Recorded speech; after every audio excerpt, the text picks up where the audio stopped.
aqui no Brasil.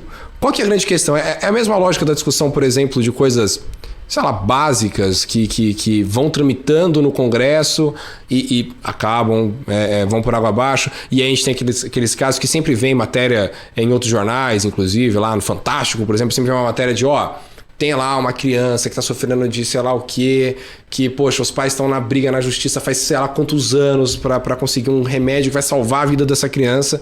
E simplesmente, por puramente o Estado não se resolver, não entender como utilizar a cannabis a seu favor, deixa as pessoas sofrendo. Então, o que acontece aqui no Brasil? Que passo que a gente está? Porque essa discussão já faz muito tempo que a gente tem ela aqui no Brasil. Faz uns 20 anos já. Eu acho que vai ser natural, assim. Como eu falei, ainda depende muito de questão regulatória, né? Então, tipo, você vai ter políticos querendo discutir, tendo que discutir esse assunto. E você tem os políticos que têm uma vertente mais conservadora que vão, de fato, levantar a sua bandeira, que vão achar que isso não deve ser feito, isso é um estímulo ao uso a drogas. A gente pegar, até essa discussão, até nos Estados Unidos e no Canadá, que a gente já tem a legalização de uma certa maneira, também é algo recente. Assim, o Canadá, se eu não me engano, começou a permitir a cannabis medicinal nos anos 2000. Então a gente está falando de 20 anos. É muito, né? Se a gente for comparar com o Brasil, que recentemente permite que a empresa tenha o medicamento na farmácia. Então você tem a receita médica, você chega lá e consegue comprar. Porque antes a pessoa tinha que entrar em contato com uma empresa que iria importar esse medicamento. A empresa ia ter que entrar em contato com a Anvisa para poder fazer essa medicação. Então, e a pessoa está precisando do medicamento. Mas quanto tempo vai demorar para conseguir trazer, importar, regularizar? Eu acho que assim, a gente teve alguns avanços recentes, mas eu acho que a gente precisa ver muito ainda avançar de maneira mais forte, principalmente nos Estados Unidos. Beleza, no Canadá foi legalizado totalmente, tem 4 anos, né, 2018. Então a gente vai ver todas as políticas públicas que estão utilizadas no meio do caminho, aí você tem os Estados Unidos que é logo abaixo.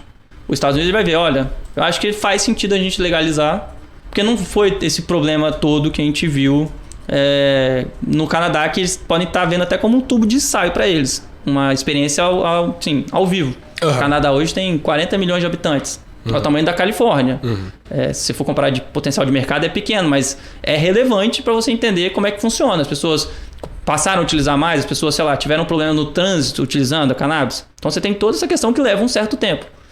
E eu acho que a partir do momento que os Estados Unidos tiver uma legalização, nem que seja só da medicinal a uso nacional, outros países naturalmente, isso incluindo o Brasil, vão também começar a ter uma discussão um pouco mais forte. Sim. A gente já vê países na Europa discutindo para legalizar a cannabis. Acho que o caso mais recente e notório foi a Alemanha. Você teve essa mudança de governo, você tem esse governo de centro-esquerda que foi eleito, que uma das bandeiras é a legalização da cannabis. Você teve países menores, Malta, Luxemburgo, que já legalizaram.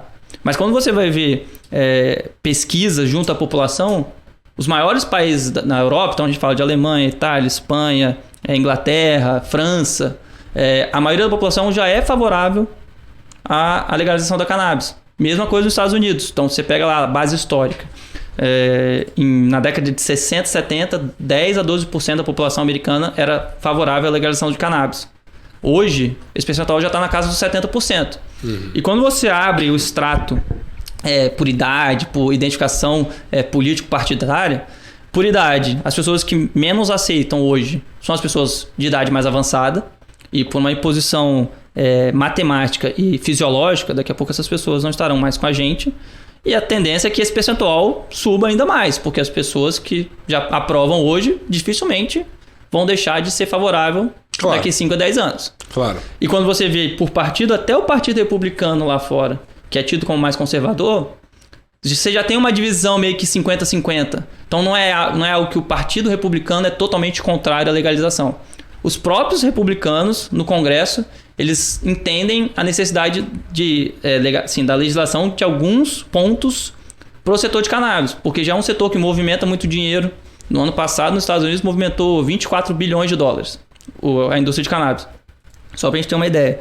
A Starbucks, né, cafeteria, as vendas dela nos Estados Unidos movimentou 20 bilhões de dólares. Quanto que foi o primeiro? Que você, 44? A indústria de cannabis foi 24. 24 e a Starbucks fazia 20 bi. Com as vendas só nos Estados Unidos.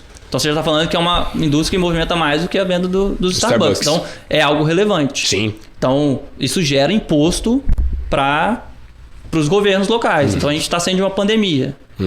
Vários governos tendo problema para fechar os seus orçamentos.